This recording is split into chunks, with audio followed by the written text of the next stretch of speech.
Pada pertemuan sebelumnya kita katakan pembagian kesyirikan ada dua yang kita ambil pembagiannya, yaitu yang pertama adalah asyirk al-akbar,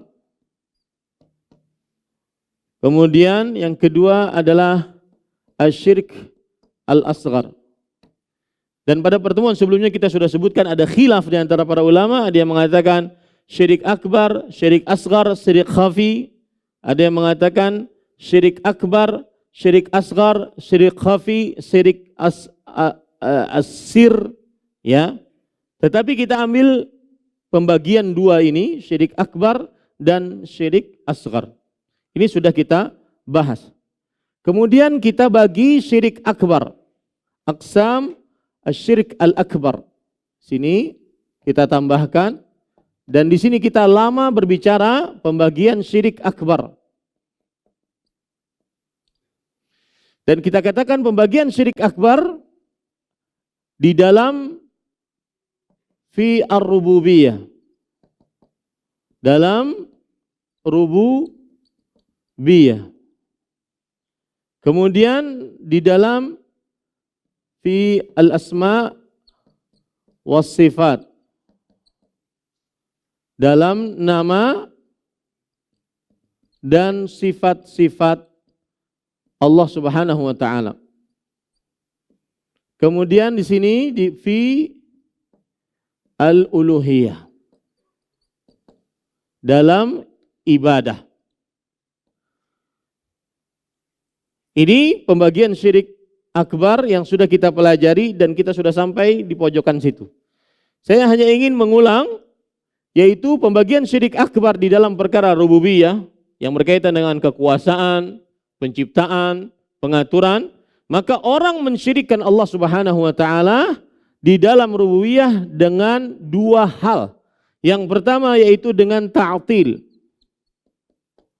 yang artinya meniadakan pencipta. Seperti yang sudah saya jelaskan panjang lebar, seperti kaum wahdatul wujud, seperti Fir'aun, ya, seperti kaum ateis, meniadakan pencipta dari makhluk-makhluknya. Kemudian yang kedua, syirik akbar seseorang di dalam rububiyah dengan andad, al-andad, atau ja'lul andad, yaitu meniadakan, sini menjadikan sekutu bagi Allah Subhanahu wa taala. Dan ini sudah kita jelaskan juga. Disinilah nanti kaum Nasrani sekutu bagi Allah yaitu Yesus, menjadikan sekutu bagi Allah yaitu Yesus. Kaum Yahudi menjadikan sekutu bagi Allah yaitu Uzair.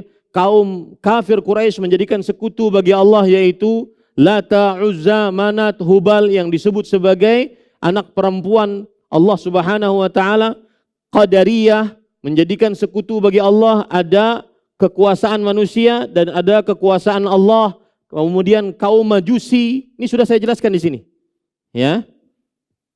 Di sini mungkin saya tulis ateisme. Kemudian Fir'aun. Kemudian wahdatul wujud. Nah, kemudian di sini Nasrani, Yahudi, Majusi, kemudian Qadariyah. Apa lagi?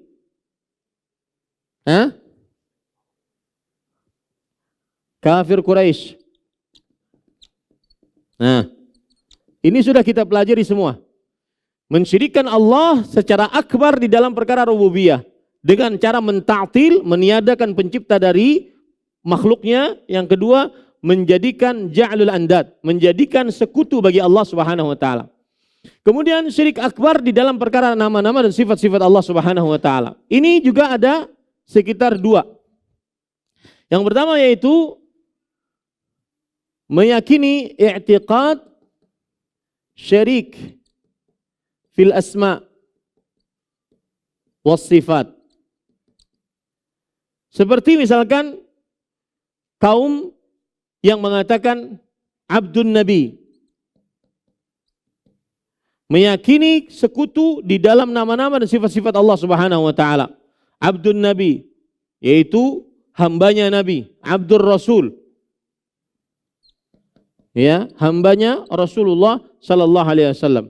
Ini cara mensyirikkan Allah Subhanahu wa taala secara akbar di dalam nama-nama dan sifat-sifat Allah. Meyakini sekutu bagi Allah di dalam nama-nama dan sifat-sifat Allah Subhanahu wa taala. Yang kedua dengan cara at-tashbih. Menyamakan selain Allah dengan Allah di dalam sifat-sifat Allah Subhanahu wa taala. Seperti istiwanya Allah seperti duduknya raja di singgasana. Wajahnya Allah seperti wajahnya makhluk. Tangannya Allah seperti tangannya makhluk. Ya, ini namanya tashbih, memisalkan selain Allah dengan Allah Subhanahu wa taala. Memisalkan sifat Allah Subhanahu wa taala. Makanya mereka kadang-kadang bingung. Allah Subhanahu wa taala turun ke langit dunia di sepertiga malam terakhir. Mereka katakan kalau seandainya turun di Banjarmasin, maka bagaimana nanti turunnya di daerah-daerah lain yang berbeda waktu? Otomatis Allah turun terus, tidak pernah tidak turun. Berarti arasnya Allah kosong karena Allah turun terus. Karena setiap 24 jam di atas muka bumi ini akan berbeda-beda sepertiga malam terakhirnya. Ini karena mereka memisalkan Allah dengan makhluk. Memisalkan Allah Subhanahu wa taala dengan makhluk-makhluk Allah. Ustaz, apakah mereka kafir? Enggak. Karena mereka takwil. Mereka mentakwilkan sifat tersebut. Ya. Kenapa mereka mentakwilkan? Karena mereka memakai akal lebih dibandingkan memakai Al-Qur'an dan hadis Rasul sallallahu alaihi wasallam. Baik. Kemudian yang ketiga yaitu ini ada 3. Syirik akbar di dalam masalah ibadah. Syirik akbar di dalam masalah ibadah. Yang pertama yaitu meyakini bahwa Allah Subhanahu wa taala memiliki sekutu, sama dengan ini. I'tiqad syarik lillahi fil ibadah.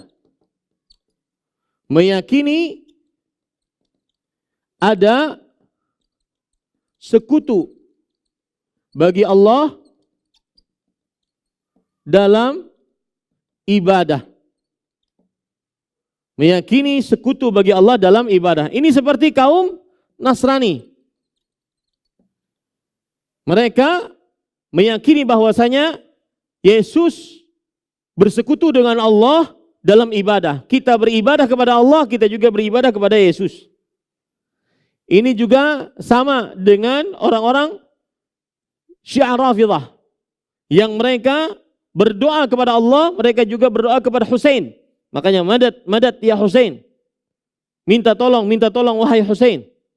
Minta kekuatan wahai Husain.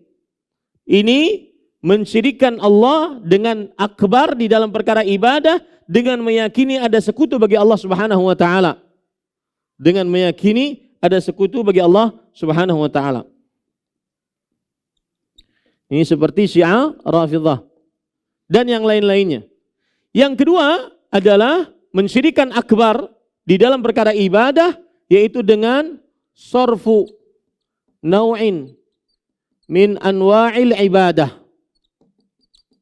Memalingkan ibadah kepada selain Allah. Ini yang panjang lebar kita jelaskan pada pertemuan sebelumnya. Seperti doa. Doa kita katakan ada 2 macam. Doa masalah, doa ibadah. Ya, doa masalah, doa meminta kepada orang yang masih hidup tetapi permintaannya yang tidak disanggupi kecuali oleh Allah. Syirik akbar. Di dalam perkara ibadah, uluhiyah. Karena memalingkan salah satu dari jenis ibadah yaitu doa kepada selain Allah Subhanahu wa taala. Sarfu naw'in min anwa'il ibadah li ghairillah. Kepada selain Allah Subhanahu wa taala. Ya, seperti doa. Seperti yang sudah kita pelajari juga 4 perkara. Niat, mahabbah, khauf dan raja. Ya, niat, keinginan, rasa takut, rasa harap, kemudian juga rasa cinta. Ini semua jenis ibadah. Ya, kita katakan niat, kemudian rasa mahabbah, rasa cinta kepada Allah kepada selain Allah Subhanahu wa taala, rasa khauf yaitu rasa takut, rasa raja, semuanya jika dipalingkan kepada selain Allah maka syirik akbar di dalam perkara ibadah. Dan ibadah-ibadah lainnya seperti rukun Islam, salat, jika dipalingkan niatnya kepada selain Allah, syirik akbar. Puasa, zakat, haji, kemudian bernazar, kemudian menyembelih, termasuk di dalamnya nazar, menyembelih. Ini ibadah-ibadah yang jika dipalingkan kepada selain Allah, maka dia syirik akbar di dalam perkara uluhiyah, di dalam perkara ibadah kepada Allah Subhanahu wa taala. Baik, yang ketiga sekarang, ini yang belum kita pelajari dan pada pertemuan sebelumnya kita sudah sampai sini. Yang ketiga sekarang yaitu mensyirikkan Allah secara akbar di dalam perkara ibadah, yaitu fil hukmi wa ta'ah, di dalam hukum dan ketaatan. Siapa yang mengatakan ada hukum selain hukum Al-Quran dan hadis satu lebih baik, maka dia syirik akbar di dalam perkara ibadah. Allah berfirman dalam Al-Quran, wa man ahsanu hukman minallah, tidak ada yang lebih baik hukumnya dibandingkan Allah Subhanahu wa taala. Siapa yang meyakini ada hukum yang lebih baik daripada hukum Allah, maka ini syirik akbar dalam perkara ibadah. Atau siapa yang meyakini, dua, yang meyakini bahwasanya hukum selain hukum Allah dalam Al-Quran dan hadis sama dengan hukum Allah, sama. Ini juga tidak boleh. Menyatakan hukum undang-undang sama dengan Al-Quran dan hadis, ini tidak boleh. Kenapa? Karena syirik akbar dalam perkara uluhiyah. Ya, dalam perkara ibadah lebih baik sama. Kemudian yang ketiga, yang mengatakan bahwasanya boleh berhukum kepada selain hukum Allah Subhanahu wa taala. Ini juga syirik akbar di dalam perkara ibadah. Ya. Allah Subhanahu wa taala berfirman dalam surat Al-Maidah, "Wa man lam yahkum bima anzalallah faulaika humul kafirun." Siapa yang tidak berhukum dengan hukum Allah Subhanahu wa taala, maka mereka adalah orang-orang kafir. Siapa yang menyatakan hukum selain hukum Allah lebih baik, siapa yang menyatakan hukum selain hukum Allah sama dengan hukum Allah, atau siapa yang menyatakan boleh berhukum dengan hukum selain hukum Allah, maka ini semua syirik akbar dalam perkara uluhiyah. Inilah ringkasan pembagian syirik akbar di dalam perkara rububiyah, asma wa sifat, dan uluhiyah. Dari semua yang kita jelaskan sekitar 4 pertemuan sebelum ini, ringkasannya ini, dan ini semuanya ada rinciannya, sudah saya jelaskan. Ini di sini ada rinciannya, di sini juga ada rinciannya, sini ada rinciannya, semuanya ada rinciannya. Ini hanya sekedar ringkasan. Terima kasih. Jazakumullah khairan wa barakallahu fikum. Video ini dibuat atas partisipasi dari donasi Anda. Semoga menjadi amal jariah bagi Anda semuanya.